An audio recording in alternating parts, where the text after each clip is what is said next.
সূরা ইসরার 11 নম্বর আয়াত থেকে তেলাওয়াত করা হয়েছে। প্রথম আয়াতটি সম্পর্কে গত মজলিসে কিছু আলোচনা হয়েছিল যে আমরা হলাম তাড়াহুড়া পার্টি, আমার কাজ আগে ভাগে হয়ে যাক। আখিরাত যেহেতু পরে আসতেছে দুনিয়ার সামনে, তাই দুনিয়া নিয়ে ব্যস্ত, এটা হয়ে যাক, আখিরাত পরে দেখা যাবে। আলিয়াযুবিল্লাহ।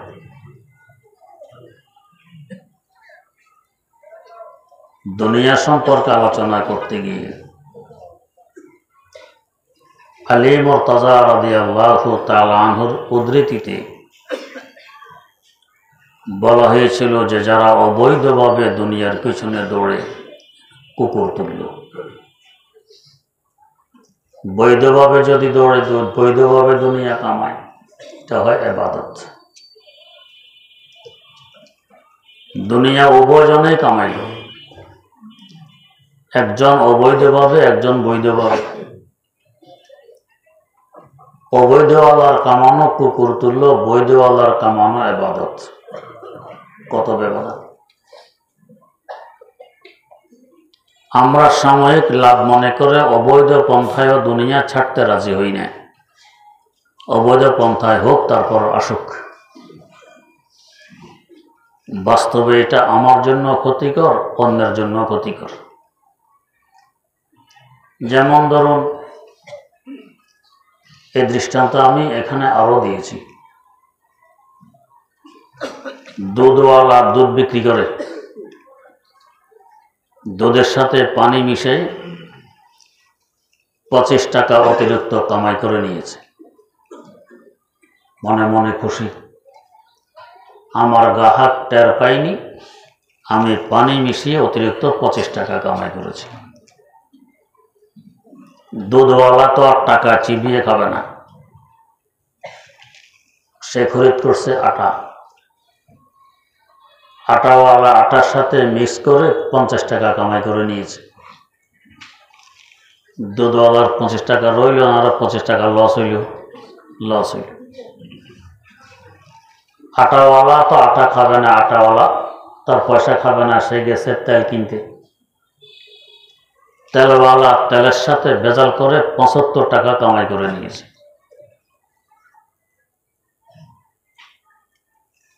তেলওয়ালা গেছে চিনি খরিদ করতে, চিনিওয়ালা চিনির সাথে অবৈধ কিছু মিশিয়ে 100 টাকা কামাই করে নিয়েছে। সবাই কিন্তু ভিতরে ভিতরে খুশির, অনেক টাকা কামাই করে ফেলেছে। আসলে কিন্তু লস দিয়ে আসছে, যা কামাইছে তার ডবল লস দিয়ে আসছে। এরপরে তেলওয়ালার, চিনিওয়ালার দেখে পেটের সমস্যা, গেছে ডাক্তারের কাছে। ডাক্তার দেখলো ফ্লাজিল ট্যাবলেট দিলেই চলে। কয়েক রকম পরীক্ষা দিল, ল্যাবে পরীক্ষা করলে তার কমিশন আছে, অতিরিক্ত কয়েকশো টাকা কামাই করে ফেললো, খুব খুশি। 2-4 দিন পর দেখে ডাক্তার সাহেবের পেটে ফিলেই। সর্বনাশ, এইটার চিকিৎসা এই দেশে নাই, লন্ডন যাওয়া লাগবে। সেখানে গিয়ে 10 লক্ষ টাকা দিয়ে আসছে বিজে থেকে।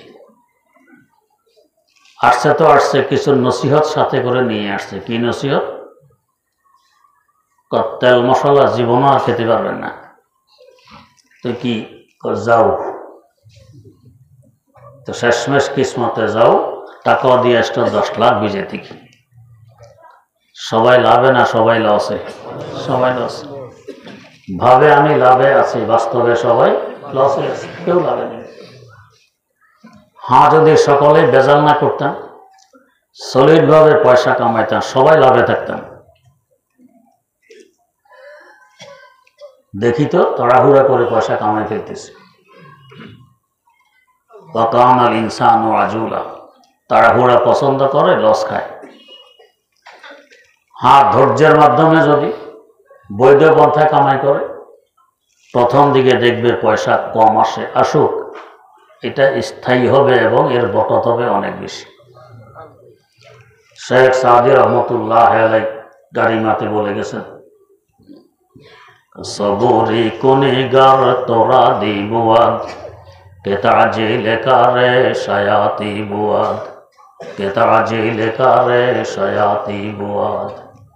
যদি দিনদার হও তো ধৈর্য ধারণ করো, আসতে হোক। তাড়াহুড়া হলো শয়তানের স্বভাব, এটা মানুষের নয়। শয়তানের স্বভাব তোমার মধ্যে আসবে, তুমি ধীরে স্থিরে করো, তাড়াহুড়া। তো এই করতে গিয়ে অবৈধ পন্থায় দুনিয়ার পিছনে দোষী আলী মুর্তাজা রাদিয়াল্লাহু তাআলা আনহু দৃষ্টান্ত দিলেন কুকুরের সাথে। তো প্রশ্ন জাগে, আমরা চাষাবাদ করি, ব্যবসা বাণিজ্য করি, চাকরি বাকরি করি, আমরা কুকুর তুলব? কই না। অবৈধ পন্থা যারা কামায় এরা কুকুর তুলল, বৈধ পন্থায় কামাইলে হযরত আলীর ভাষায় ফাতুবা লিনাফসিন আও তানাত কারাদারিহা, ফাতুবা লিনাফসিন আও তানাত কারাদারিহা মুগাল্লাকাতাল আবওয়াব মুরখান হিজাবুহা। শরীয়তের গণ্ডের ভিতর থেকে কামাও, তোমার জন্য সুসংবাদ, এটা ইবাদত। কুকুর তুল্য তো নয়, এটা ইবাদত। এ সম্পর্কে হাকিমুল উম্মত মুজাদ্দিদুল মিল্লাত হযরত শাহ আশরাফ আলী থানভী রাহমাতুল্লাহ আলাইহি একটি ঘটনা উল্লেখ করেছেন আল ইফতার মধ্যে। ঘটনাটি হল, হযরত শেখ আব্দুর রহমান জামি রহমতুল্লাহ আলাইহি প্রায় 700 বছর আগের একজন বুজুর্গ, মুরিদ হবেন তো পীর খুঁজতেছেন, মুরিদ হবেন তো পীর খুঁজতেছেন। সংবাদ পান অমুকখানে পীর আছেন, গিয়ে দেখেন যে পীর হওয়ার যে সমস্ত শর্ত এগুলো পাওয়া যায় না, তো ফিরে চলে আসেন। আরেকখানে সংবাদ পান অমুক পীর আছেন, গিয়ে দেখেন সব শর্ত নেই, তো ফিরে চলে আসেন। আমরা তো হয়তো আশ্চর্য হচ্ছি, পীর হওয়ার আবার শর্ত কি? ডোলের বাড়ি কোন দিক থেকে আসে সেদিকে তো বড় হিসাব, গোস্ত কোথায়, গরু কোথায় বেশি যায় দলে দলে, ট্রাকে ট্রাকে, এদিকে বড় হিসাব। গোস্তের গন্ধ পাইলে আর কি হিসাব তো এখানে আছে। এগুলো সব ধোকা, বিনা পুঁজিতে দুনিয়া কামানোর ফন্দি, এটা পীরগিরি নয়। পীর হতে হলে শরীয়তের দৃষ্টিতে কিছু শর্ত শরায়েত আছে, যেমন 1 নম্বর শর্ত ইয়াতলু আলাইহিম আয়াতিক, বিশুদ্ধভাবে কোরআন পড়তে পারে, পড়াইতে পারে, প্রথম শর্ত। এখন যেখান থেকে ডলার বাড়ি আসে কিংবা ট্রাকে ট্রাকে গরু যায়, দেখবেন কোন সময় তো জীবনে হাতল নেয়নি, কিসের কি? প্রথম শর্তই তো নেই। প্রথম শর্ত ইয়াতলু আলাইহিম আয়াতিক, বিশুদ্ধভাবে আল্লাহর আয়াত তেলাওয়াত করতে পারে এবং আরেকজনকে পড়াইতে পারে, প্রথম শর্ত। 2 নম্বর ওয়ায়ুআল্লিমুহুমুল কিতাব, কোরআনে কারীম বুঝে এবং বুঝাইতে পারে। কি পরিমাণ বুঝবে? কোরআন তো একটি সাগর, এর বুঝের তো শেষ নেই। কোরআনের শান্ত হলো আয়েদরা দরবে নেহায়েত দরগাহেস্ত, হারচে বড়ওয়াই মিরাসি বড়ওয়াই মায়েস্ত। যত গভীরে যাবেন হের গভীরে আরো গভীর আছে। মানায়ে দর মানায়ে দর মানায়ে, গভীরে পর আরো গভীর, গভীরে পর আরো গভীর, শেষ নেই। কতটুকু শিখবে?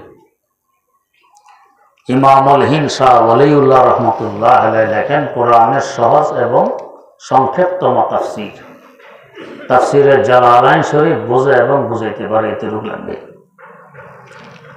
যে পীর জীবনে পড়েনি মাদ্রাসায়, তাফসীরে জালালাইন দেখেও নি, পীর হওয়ার যোগ্য নয়। তো দ্বিতীয় শর্ত কোরআন বুঝে এবং বুঝাইতে পারে। 3 নম্বর শর্ত বল হিকমা, হাদিস বোঝে এবং বুঝাইতে পারে। কি পরিমাণ? এটা তো আরেক সাগর। এক এক কিতাবে হাজার হাজার হাদিস কত পড়বে। ইমামুল হিন্দ শাহ ওলিউল্লাহ মুহাদ্দিস দেহলভী রহমতুল্লাহ আলাইহি লেখেন, হাদিসের সংক্ষেপতম কিতাব মিশকাত শরীফ, যেটা আমাদের মাদ্রাসার সিলেবাসভুক্ত। এই কিতাবটি বোঝে এবং বুঝাইতে পারে এতটুক হাদিসে ইলম লাগবে। 4 নম্বর, ইলমে ফিকহ জানতে হবে, মাসালা মাসাইল জানে কোনটা জায়েজ কোনটা না জায়েজ। এর সীমা কতটুকু? অন্তত হেদায়া বোঝে এবং বুঝাইতে পারে। হেদায়া ফিকহের একটি গুরুত্বপূর্ণ কিতাব, এটা বোঝে এবং বুঝাইতে পারে। মাসালা মাসাইল ইলম এতটুকু লাগবে। মাসালা না জানলে হারাম খেয়ে বসবে, নিজের আত্মা হবে নষ্ট, আরেকজনের আত্মা কি বিশুদ্ধ করবে? আমাদের এলাকায় এক বেটা পীর হয়েছে, হেরে করে কি বড় টিনের তাওয়ার মধ্যে দাঁড় করে যা গোসল করায়, পানি সব তাওয়াতে জমে থাকে, এইখানে দিয়ে বিরিয়ানি পাকায়। পীরের গোসলের পানি, এটা কর তাবাররুক। এই বিরিয়ানি সবাই খায়, আবার মানুষের বাড়িতেও পাঠায়। যদি হারাম হালাল জানতো এ কাজ করতো না জীবনে, জানে না তো এ কাজ করে খায়। ছি ছি ছি, কেমন ঘৃণার কথা। আল্লাহ হেফাজত করুন। তো 4 নম্বর হলো ফিকহ জানা লাগবে, মাসালা মাসাইল। 5 নম্বর, আত্মশুদ্ধি করতে পারে এমন যোগ্যতা অর্জন করা লাগবে। সেটার জন্য প্রথম শর্ত, নিজের আগে আত্মশুদ্ধি হওয়া লাগবে। নিজের আত্মা আগে শুদ্ধ হওয়া লাগবে। বুঝবো কিভাবে? আরেকজন হক্কানি পীর তাকে খেলাফত দিতে হবে। খেলাফত নাই, বাপ পীর ছিল, মারা গেছে, গদি দখল করে পীর হয়ে গেছে। হ্যাঁ ভাই ভাই মারামারি, গদি দখল করবে কে? পীরের তো কয়েক ছেলে। আবার বগ্নিপতিদের সাথে মারামারি। পীরের ছেলের জামাইরাও আছে, ছেলেরাও আছে, আর মেয়ের জামাইও আছে, ছেলেরাও আছে। এখন কি সারা সম্বন্ধীদের মধ্যে কেউ পীর হবে না দুলাভাই পীর হবে, হে নিয়ে মারামারি বসছে আমাদের বাংলাদেশের ঘটনা, তাই বলতেছি। মারামারি করে দুলাভাই কুলাতে পারে না সবাদের সাথে, না কুলাইয়া আস্তানা কাটছে এসে ঢাকায়, সবার ফরিদপুরে। আল্লাহ হেফাজত করুন। গদিতে বসে গদ্দি নিশিন। তাই আমি বলি, যে পীরের নামের আগে বা পরে দেখবেন গদ্দি নিশিন, বুঝবেন এটা বন্ধ। পীর আবার গদ্দি নিশিন কি? খেলাফত পাইলে পীর, গদিতে বসলে পীর। তাহলে আমরা সবাই গদি একটা একটা বানাই বসি, সব পীর, সুবিধা না? তো বিজ্ঞ একজন আল্লাহ আল্লাহ হক্কানি পীর, তাকে খেলাফত দিতে হবে। 6 নম্বর শর্ত, যে পীর খেলাফত দিয়েছে ওই পীরের সিলসিলা, তার পীরকে তার পীরকে তার পীরকে, এভাবে রাসূলুল্লাহ সাল্লাল্লাহু আলাইহি ওয়াসাল্লাম পর্যন্ত পৌঁছা লাগবে। সিলসিলা নাই, এটা বন্ধ, এর দ্বারা হেদায়েত হবে না, আত্মা বিশুদ্ধ হবে না। সিলসিলা লাগবে। 7 নম্বর শর্ত, পীরের কাছে গেলে দুনিয়ার মহব্বত কমবে, আখিরাতের মহব্বত বাড়বে। পীরের কাছে গেলে দুনিয়ার মহব্বত কমবে, আখিরাতের মহব্বত বাড়বে। এখন তো মাশাআল্লাহ অ্যাডভার্টাইজ হয় পীরের, কিভাবে? আপনি কি ধনী হতে চান? প্রশ্নবোধক চিহ্ন। আপনি কি প্রেমে সফলতা অর্জন করতে চান? চিন্তা করেন, পীরের এখানে প্রেমের কারখানা। প্রেমের সফলতা অর্জন করতে চান? আপনি কি বিদেশ যেতে চান? আপনি কি সন্তানের পিতা হতে চান? বিভিন্ন প্রশ্নবোধক চিহ্ন। তাহলে আসুন দেওয়ানবাগ শরীফে, শরীফে আসলে আপনি সব পারবেন। আল্লাহ মাফ করুন। তার ছেলে ওয়াজ করতেছে, হাসিও আসে, কান্নাও আসে। প্রথমে জিজ্ঞেস করে কি মুক্তিদাতা কে? তা সবাই চিৎকার দিয়ে বলে দেওয়ানবাগী, মুক্তিদাতা দেওয়ানবাগী। তাহলে আল্লাহ কি কামেছে? দেওয়ানবাগী। এর সাথে আবার জিজ্ঞেস করে কি, আমি নেটে দেখছি, সুপারিশকারী কে? দেওয়ানবাগী। আচ্ছা, কোন হে যদি নিজে মুক্তিদাতা হয়, সে সুপারিশ কার কাছে করবে? অন্যেরা আমার তার কাছে সুপারিশ করবে, হুজুর আপনি মুক্তিদাতা, আমার আব্বারে মুক্তি দিয়ে দেন।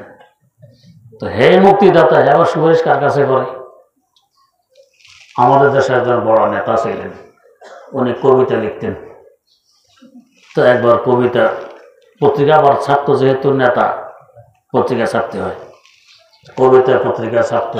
তখন আমি করাচিতে পড়ছি এই কবিতা কি, বাইতুল্লাহর গিলাফ ধরিয়া কহি হে খোদা, বাইতুল্লাহর গিলাফ ধরিয়া কহি হে খোদা, কত নামাজ করেছি কাজা, তুমি আমার জন্য করো হে দোয়া।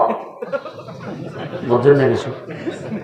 আল্লাহরা দোয়া করতে কয়, কার কাছে আল্লাহ দোয়া করবে আল্লাহ কথা জানে। এর করবে এরা যদি আলেমকে বলে ধর্ম অন্ধ, তো হাসি আসে নাকি এসে বলেন? এদেরও যারা বুঝ নেই আল্লাহকে দোয়া করতে বলে, হ্যাঁ আরেকজন যদি বলে এরা ধর্ম অন্ধ, আল্লাহ হেফাজত করুন। তো মুক্তিদাতায় যদি উনি হয়, তো সুপারিশ দরকারটাকে উনি একটু মুক্তি দিয়ে দেয়, কার কাছে করবে সুপারিশ? অন্য না ওনার কাছে করবে। কিন্তু ঠিকই মানুষ তো বলতেছে মুক্তিদাতাকে দেওয়ান লাগি, আল্লাহ হেফাজত করুন। 8 নম্বর শর্ত, সুন্নতের পাবন হইতে হবে। সুন্নত এই নয় যে সুন্নতের বংশ নাই সারা দেহে, এই মাশাআল্লাহ বড় ফের আরো মুজাদ্দিদ, আল্লাহ ক্ষমা করুন। সুন্নতের পাবন শায়েখ আহমদ স্যার হিন্দি মুজাদ্দিদ আল ফিসানি রহমতুল্লাহ আলাইহি, এক ব্যক্তি তার দরবারে দীর্ঘ 30 বছর ছিল, এরপরে গাঠি গোটা নিয়ে রওনা করছে, আর থাকবে না। কেন? হুজুর, দূর থেকে শুনেছি আপনি অনেক বড় আল্লাহর ওলি। 30 বছর ছিলাম, একটি কারামতো দেখিনি, অলৌকিক কোনো ঘটনা দেখিনি। কিসের বুজুর্গতায় চলে যাচ্ছি? বুজুর্গি কাকে বলে এটাই বোঝেনি। হুজুর জিজ্ঞেস করলেন, 30 বছর এখানে ছিলা, এই 30 বছরে আমার থেকে সুন্নত পরিপন্থী কোনো কাজ, কোনো আমল দেখেছ কিনা? কয় না, দেখিনি। তাহলে এর থেকে বড় কারামত আর কি? এই এক কথা লোকটার দিব্য চোখও ভুলে গেছে। এখন সে যেন দোয়া করতেছে, জাযাকাল্লাহকে চশম আম্বাজ কর দি, মোরাবা জানে যা হামরাজ কর দি, মোরাবা জানে যা হামরাজ কর দি। তো আল্লাহ আপনাকে উত্তম প্রতিদান দান করুন। আপনি তো আমার দিব্য চক্ষু ভুলে দিলেন। এখন বুঝতেছি আসলে আল্লাহর ওলিকে বুজুর্গি কাকে বলে। তো সুন্নতের পাবন্দি এটা আবশ্যক করে দিই। এক ফির আছে আমাদের দ্বারা কাছে, বুড়ির এক কাজে আসছে আমাদের এখানে কমপ্লেক্সের অফিসে। তো আমি জিজ্ঞেস করছি, ভাই আপনার পীরের মুখে দাড়ি নেই, হারাম কাজ করে, গলায় সোনার হার আরেক হারাম কাজ, কোন রুচিতে তার কাছে মুরিদ হন? জবাব দেখি, হুজুর মুখের দাড়ির কি দাম, অন্তরের দাড়ি হলো আসল দাড়ি। বললাম, যাক, এতদিকে মনে করতাম আপনার পীর একজন মানুষ, এখন থেকে অন্য কোনো জানোয়ার। হুজুর কি বলেন? মানুষ হলে তো মুখে দাঁড়িয়ে ওঠে, কোন জানোয়ার দাঁড়িয়ে অন্তরে ওঠে সেটা আমার জানা নেই, হে জানোয়ার হবে আর কি, অন্তরের দাঁড়িয়ে আসল দাঁড়ি। এরপরে বললাম যে আপনার পীরের অন্তরও দাঁড়িয়ে নেই। মুখের দাঁড়ি কামাইতে হলে আগে অন্তরের দাঁড়ি কামান লাগে। অন্তরেই তো বলে ব্লেড ল, রেজার ল, সাবান ল, এই ল, তারপর যে অন্তর না বললে কি দাঁড়ি কামাইতে পারে? অন্তর বলে গন্ধম আছে গন্ধম বড় যাও যে যাও, আজ মকাফাতে আমল গাফেল মশো, আজ মকাফাতে আমল গাফেল মশো। মাটির নিচে বীজ বপন করছেন, উপরে গম গাছ উঠছে, গম গাছ। আপনি 1000 বার যদি কসম খেয়ে বলেন আমি তো ধান বুনাইছিলাম, বিশ্বাস করবেন নি কেউ? ধান বুনালে ধান গাছ উঠত, তুই বুনাইছ গম, কসম খেলে কি হবে? মাটির নিচে গম, এই জন্য গম গাছ উঠছে। ধান বুনালে ধান গাছ উঠত। অন্তর যদি নবীর মহব্বত থাকতো তো নবীর সুন্নত উপর দিয়ে বেশি উঠত। সুন্নতের বীজ ভিতরে থাকলে উপর দিয়ে গাছ গাছার সুন্নতের বেশি উঠত। ভিতরে নেই, তাই তো উপরে সুন্নতের রং নেই। একবার রাসূল আকরাম সাল্লাল্লাহু আলাইহি ওয়াসাল্লামের শানে কসিদা লিখত, কবিতা, হুজুরের প্রশংসা সম্মিলিত কবিতা। বাড়ি হলো ইরানে। এই কবিতা বিভিন্ন দেশে আসতো, হিন্দুস্তানও আসতো। হিন্দুস্তানের এক ব্যক্তি কবিতা পড়ে পড়ে ভাবতো, আরে এই লোকটা কত বড় আশিকে রাসূল। কত বড় রাসূলের আশিক, এই সুন্দর কবিতা লেখে। তাকে যদি একটা নজর দেখতে পারতাম, আশিকের রাসূল। এখন তো মাশাআল্লাহ আমরা সবাই আশিকের রাসূল। 12 রবিউল আউয়াল, জশ্নে জুলুসে, ঈদে মিলাদুন্নবী, সব আশিকের রাসূল। মুখে নাই দাড়ি, মাথা নাই টুপি, নাই নামাজ কালাম, কত চিলাচিলি করে ফিরে এসে খাই খিচুড়ি। নবীর জন্মদিন শুক্রবারের লক্ষ্যে নবী তো রোজা রাখতেন সোমবারে, আমরা খাই খিচুড়ি। তো হলো নি, এটা আজকের পরিচয়। যার আশিক তিনি করে একটা, আমি করি আর একটা। বরং আজকের দাবি, প্রেমের দাবিতে হলো কি, প্রেমাস্পদ যা করে প্রেমিক তা করে। তাসির রাসূল ওয়া আনতা তুযহিরু হুব্বাহু, তাসির রাসূল ওয়া আনতা তুযহিরু হুব্বাহু, হাযা লা'আমরি ফিল ফিআলি বাদিউ, হাযা লা'আমরি ফিল ফিআলি বাদিউ। অহরহ রাসূলের নাফরমানি দাবি হলো আমি রাসূলের আশিক। তো আশ্চর্য কথা, সামান্যতম দুইজনের মধ্যে বন্ধুত্ব গড়ে উঠতে দেখা যায়, দুজনের টুপি একরকম, জুতো একরকম, জামা একরকম। তুমি রাসূলের আশিক বলে দাবি করো, রাসূলের কিছু তোমার মধ্যে নেই। রাসূলের একরকম, তোমার আরেক রকম। এটা কেমন আশিক তুমি? বুড়া হয়ে গেল, তারপরে দাঁড়িয়ে দৌড়ে ইত্যাদি। বুড়া হওয়ার সুযোগ পাবো কোনো গ্যারান্টি আছে? তার মানে এখন আমি আমার দিকে দেখতেছি কিভাবে আশিকের রাসূল হলেন। মজনু লাইলার পাগল। লাইলার আব্বার কারফিউ, মজনু ঢুকতে পারে না লাইলার সীমানায়। লাইলার তো মহব্বত আছে মজনুর জন্য, তো প্রত্যেক দিন এক কর্মচারীর মাধ্যমে দুধ পাঠায় যাতে মজনু দুধটা খায়, দুধ পাঠায়। কিছুদিন পাঠানোর পর লাইলার সন্দেহ, আসলে আমার যে মজনু হে দুধটা খায় কিনা। দুধওয়ালার সাথে একটা ছুরি দিয়া বলছে, দুধটা দিয়া বলবা যে লাইলা তোমার এক টুকরা গোশত দিতে বলছে দেহ থেকে। যাকে প্রতিদিন দুধ দেওয়া যায়, রাস্তার কিনারে দাঁড়ায় লাইলা লাইলা লাইলার নাম জপে, এই তো লাইলার আশিক আর প্রেমিক, দুধ দেওয়া যায়। আজকে দুধও দিছে সাথে ছুরি। ছুরি কি কাজ?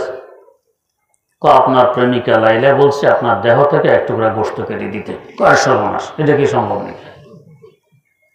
এখন তো এও সন্দেহ সর্বনাশ, এই তো আসলে আশিক নয়, প্রেমিক নয়। হাঁটতে হাঁটতে আরো দূরে গেছে, এক বাটা হাড়ে চামড়া হাড্ডিতে লেগে গেছে, এই অবস্থা। দুধ তো একে দিয়ে দিছে, এখানে খালি ছুরি। লাইলা বলছে এক টুকরা গোশত দিতে, ছুরি দাও তাড়াতাড়ি, গোশত দিতে প্রস্তুত। এইটা হচ্ছে আসলে আশিক আর প্রেমিক। নিজের দিকে তাকাবে না, প্রেমাস্পদের দিকে তাকাবে। আমি এখন আমার দিকে তাকাই, দাড়ি টুপি দিলে কেমন দেখা যাবে, হুজুর হুজুর কেমন লাগবে, মানুষে বলবে মৌলবাদী। এখন আমি নিজের দিকে তাকাই, কিসের আশিকের রাসূল হইলাম? সব ধোঁকা, আল্লাহ হেফাজত করো। তো 8 নম্বর শর্ত, সুন্নতের পাবন হইতে হবে। 9 নম্বর শর্ত, নিজেও আমল করা লাগবে, শুধু মুরিদদেরকে বললে হবে না, নিজেও আমল করা লাগবে। এই হচ্ছে বিশাল এক কাজদাহা। দেখেন না ছবি কত বড় দেয়া যায়, কয় লাখ মুরগির ঢুকছে ফ্যাটের ভিতরে আল্লাহ যায়, শুয়ে আছে বিশাল আজদেহা। এই কেউ মাথায় তেল, কেউ পায়ে তেল, এই অবস্থা। আমল টমলের ধারে কাছে নেই। আমল নিজে করা লাগবে, বরং মুরিদ থেকে আরো বেশি। রাসূল আকরাম সাল্লাল্লাহু আলাইহি ওয়াসাল্লাম তো এই পরিমাণ নামাজে দাঁড়ায় থাকতেন, পা মোবারক ফুলে যেত দাঁড়াইতে দাঁড়াইতে। তো পীরের আমল আরো বেশি লাগবে, নিজে আমল করতে হবে। 10 নম্বর শর্ত, আমর বিল মারুফ নাহি আনিল মুনকার। ভালো কাজের আদেশ, মন্দ কাজের নিষেধ, এটা করা লাগবে। এই নয় যে তুমি আছো তোমার তালে, আমি আছি আমার তালে, না। আমাদের দেশে বলে বেসু আছে বেসুর তালে, তুমি যাও তোমার তালে। ঘটনাও আছে, এক বেটার নাম বেসু, বেচারা গেছে বাজারে ছাগল কিনতে। তো ছাগল নিয়ে আসতে হাসিল দিতে হয়, আর সে হাসিল দিতে রাজি নেই। হাসিল লাগে 10 টাকা। তো করছে কি, হাসিল না দেওয়ার লক্ষ্যে 10 টাকা দিয়ে বস্তা একটা খরিদ করছে, করে ছাগলকে বস্তার ভিতরে ঢুকাইয়া ভালো করে মুখ বাঁধছে, মাথায় করে আনবে। মানুষের মনে করবে বস্তা, ছাগল তো আর বুঝবে না, হাসিল দেওয়া লাগবে না। 10 টাকা তো গেছে এখানেও, কি লাভ? যাক, হাসিওয়ালার কাছে মাথায় কি বেশু আছে বেশুর তালে, তুমি যাও তোমার তালে। আসল কথা কয় না, কি বলছে পাগল ছাগল, যাক গেছে গা। বাড়িতে আসা ধাম করে ফেলাইছে বস্তা। মা জিজ্ঞাসা করে কি ফেলাইলি? বেশু আছে বেশুর তালে, তুমি যাও তোমার তালে। মারো 10 টাকা বাঁচাই আসছি। কি 10 টাকা? হাসির 10 টাকা না, দেওয়া লাগে না, বাঁচাইছি 10 টাকা। কিন্তু বস্তার ভিতরে গেছে খরচ। বস্তার মুখ খুলে দেখা যায় বেচারা ছাগল আছে জানি না, দম বন্ধ হয়ে যায় ভিতরে। বস্তার ভিতরে দম বন্ধ হয়ে আবার দম করে ফলাইছে পড়াইতে, এই না। এখন গেছে নি ছাগল 10 টাকা বাঁচায়। লস বেশি না লাভ বেশি? লস। তো বেশু আছে বেশুর তাহলে, তুমি যাও তোমার তাহলে। তো মুরিদের হালে, পীরের হালে না, এটা হক্কানি মুরিদ, পীর মুরিদি নয়। ভালো কাজে আদেশ করা লাগবে, মন্দ কাজে নিষেধ করা লাগবে। এটা করা লাগবে, এটা করা যাবে না। স্বাধীন, তোমার যা ইচ্ছা তাই করো, এটা হক্কানি পীর মুরিদের আলামত নয়। 11 নম্বর শর্ত, যদি পীরের 100 জন মুরিদ হয়, অন্তত 60 জন হেদায়েতে আসে। 40 জন গেলে যাক, তাহলে বুঝবো হক্কানি পীর। আর যদি যে না, মুরিদ হওয়ার আগে যে হাল পরের এই হাল, কোনো পরিবর্তন নেই, এটা হক্কানি পীর নয়। এখানে কমপ্লেক্সের অফিসে এক ব্যক্তি আসছে, বেটারা বেচার মাস্টার্স ডিগ্রিধারী, এক পীরের মুরিদ। তো জিজ্ঞেস করলাম, মুরিদ যে হইলেন কোনো পরিবর্তন হয়েছে? কয় জি হুজুর হয়েছে। কি পরিবর্তন? আগে মিথ্যা কথা বলতাম, এখন বলি না। মাশাআল্লাহ, ভালো পরিবর্তন। নামাজি বন্দার চেহারা দেখলে চেহারা সাক্ষী দেয় লোকটা নামাজি। বেনামাজির চেহারা নূর থাকে না, চেহারা দেখলে বুঝে আসে এটা বেনামাজ। ওই বেচারার চেহারা বোঝা যায় নামাজ কালাম পড়ে। জিজ্ঞেস করে নামাজ পড়েন? কই জি না। কেন পড়েন না? আল্লাহকে না দেখে সেজদা দিলে কোনো লাভ নেই, সেজদা দিবে দেখে। ও আচ্ছা, তো মুরিদ হওয়ার আগে নামাজ পড়তেন নি? তখন পড়তেন। তো এটা তো পরিবর্তন করছে, বলেন না যে মুরিদ হওয়ার আগে নামাজ পড়তেন, পরে নামাজ ছাড়ছেন, পড়েন না, এটাও তো পরিবর্তন। এটা যে বললেন না, এই পরিবর্তন নয়। এক ছাত্র, সোজা সোজা মানুষ, লৌকিকতা নেই, তাকাল্লুফ নেই, সরাসরি বাপের কাছে এসে বলে, আব্বা বিয়ে করাই দেন। সাধারণত স্মরণে বরণে ছেলেরা কি বাপের কাছে বলেনি, এগুলো বলে না, অন্যের মাধ্যমে বলে, এই সরাসরি বিয়ে করাই দেন। ছেলে এখনো লেখাপড়া করে। বাপে কয়, তোমার যেদিন খান্দা না খান্দা বরাবর হবে, পড়া না পড়া যেদিন সমান হবে, সেদিন বিয়ে হেরে কোনো বিয়ের কথা নেই। তার মানে যেটা করছো এটাও পারো, যেটা বড় নাই সেটাও পারো, এটা হলো উদ্দেশ্য। ছেলে অল্প কয়েকদিন পরে এসে, আব্বা আমার খান্দা না খান্দা বরাবর হয়েছে, পড়া না পড়া বরাবর হয়েছে, এখন বিয়ে। বাপ তো খুশি, বিয়ে করেছে। এখন গেছে পড়াইতে, পারে না, চাকরি বরখাস্ত, বাদ গেছে আর এখানে পারে না, চাকরি থেকে বাদ। শুধু বলে চাকরি নেই, ব্যাপার কি? খান্দা না খান্দা বরাবর হইলে হয়েছে। তো কেমনে হয়েছে? যেটা পড়ে নাই সেটাও পারে না, যেটা করছে এটাও পারে না, এটাও বলছে। তো এদিকে বরাবর হয়েছে, তো বরাবর তো দুই দিকেই হয়। এই বেচারা মুরিদ হওয়ার আগে নামাজ পড়ছে, মুরিদ হওয়ার পর নামাজ পড়ে না, এটা তো পরিবর্তন হয়েছে। বললাম তো এটা যে বললেন না, পরিবর্তন তো হয়েছে। তো পরিবর্তন হইতে হবে অন্তত 60 জনের, এটা হক্কানি পীর আলামত। 12 নম্বর শর্ত, ওই যুগের আলেম ওলামারা তার সাপোর্ট করা লাগবে। আলেমরা বলবে হ্যাঁ উনি হক্কানি পীর। আর আলেম না সব লেন্টিয়ার গোষ্ঠীর দলে দলে গরু ছাগল নিয়ে যায়, এটা কি নয়? হক্কানি পীর আলামত নয়। আলেমদের সাপোর্ট করা লাগবে। 13 নম্বর শর্ত, এই পীরের চেহারা দেখলে খোদার কথা মনে হয়। চেহারা দেখলে খোদার কথা মনে হয়, এই নয় যে দুনিয়ার কথা মনে হয়, এমন নয়। এই 13টি শর্ত পাওয়া গেলে বুঝবে এটা হক্কানি পীর। শর্ত নেই কিংবা যে কোনো একটি শর্ত যদি অনুপস্থিত থাকে, এটা হক্কানি পীর নয়, এর কাছে মুরিদ হইলে লাভ হবে। আরেফ বিল্লাহ আল্লামা রুমি রহমতুল্লাহ আলাইহি মুসনাদ শরীফে লিখেছেন, কায়ে বসা ইবলিস আদম রয়ে হাস্ত কজ বহর দসতে নাশায়াত দাদে দস্ত, কজ বহর দসতে নাশায়াত দাদে দস্ত। অনেক আছে বাস্তবে, ভিতরে ইবলিস, উপরে বেশভূষা দিয়ে বদ্দিনিসীন হইয়া মুরিদ করে পয়সা কামায়। এই জন্য যার তার কাছে হাত দিতে নাই, আগে দেখো সত্য এগুলো আছে কিনা। তো শেখ জামি রহমতুল্লাহ আলাই এই শর্ত মোতাবেক পীর খুঁজতেছেন, মুরিদ হবেন। সংবাদ তো পান অমখান অমুক পীর আছেন, কিন্তু যাওয়ার পর দেখেন যে সব শর্ত নেই, তো ফিরে চলে আসেন, মুরিদ না। এভাবে খুঁজতে খুঁজতে খুঁজতে খুঁজতে শেষ ম্যাচ গিয়ে সংবাদ পেয়েছেন একজন পীর আছেন, হযরত খাজা ওবায়দুল্লাহ আহরার রহমতুল্লাহ আলাইহি। এরপরে কি ঘটলো আল্লাহ রাব্বুল আলামিন তৌফিক দিলে সামনের মজলিসে ইনশাআল্লাহ বয়ান হবে। সুবহানাকাল্লাহুম্মা ওয়া বিহামদিক আশহাদু আল্লা ইলাহা ইল্লা আনতা আস্তাগফিরুকা ওয়া আতুবু ইলাইক।